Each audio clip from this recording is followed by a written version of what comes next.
Let's take a look at our Cyclops figure here. Hey nerds, they were unboxing the Marvel Legends cable figure. Let's get him out of the box. All right, let's get him out of the box. You know, we hate these boxes in here. Who cares about this crap? Get it out of here. Get this crap out of here too. Let's see, get the figure out.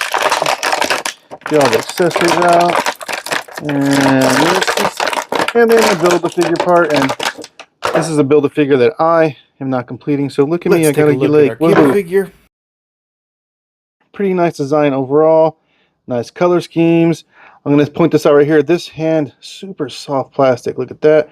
This elbow joint, really soft and kind of flimsy. Look at that.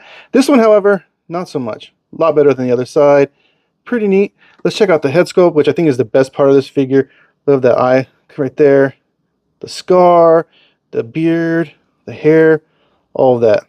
Really nice head sculpt from Hasbro on this figure. Now, we've got to talk about how this figure really does not look much like the figure on the packaging, which I know they're not always the same, but usually it's a little closer.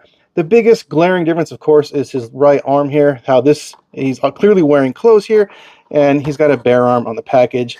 And then, of course, he should be wearing brown gloves, and he's not. And then we have, let's see here, this part right here on the chest. There's no pockets like there are here. And then down here, of course, we have more pockets that are brown. They could have at least painted them brown so it matched better. But yeah, that arm, biggest instant just jumps right out at you. Is like, what the hell were they thinking with that? Because that picture looks way better than the figure, I'm going to be honest. And I have seen some people do some arm swaps where they put a bare arm on this side. Oh man, does it look so much better with just that addition. So if you got an arm you can use and you want to try it, go for it.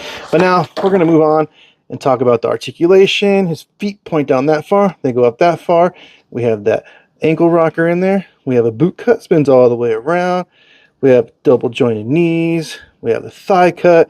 His hips kick forward that far, out to the side that far. Not nearly Van Damme-esque. Don't really go back at all. We have the waist cut here, spins left and right. We have an ab crunch, bends down that far forward and that far back. And we have to point out here that this is actually a cool design. The way the straps kind of go around the body down like that. And you can see like there's little pieces of rubber that come up right here. So when you bend them over, this whole piece isn't moving and getting bunched up. It just stays with them, which I do believe is actually a really nice touch by Hasbro. Shoulders spin all the way around. They go up about that far. And he does have like massive, massive armpits. But anyways, it does work, right? We have the bicep spin all the way around. We have double jointed elbows. You get about that much bend on that one. And this one gets about that far. Pretty much the same, right? Then we have the wrists go around and around. And then up and down like that. And then the head goes down that far, up that far, spins all the way around, of course. Not really any left and right lean, but honestly, I do like these kind of joints better than the barbell joints. They seem to have much better range of motion, just lacking on that left and right. Hasbro needs to come up with a design that works better for everybody. Now let's talk about Cable's accessories. He comes with 2 trigger finger hands, and the plastic on these is much stiffer than the one down there on that hand, so he should be able to hold his weapon perfectly fine. Now we're going to look at his weapons, and we have this one right here. Seriously lacking some paint detail. Even a black wash alone could make this pop a little bit more, but it'd be really nice if they had some more detail on it. And then his second weapon accessory as well. Again, seriously lacking detail, but what do you expect from Hasbro?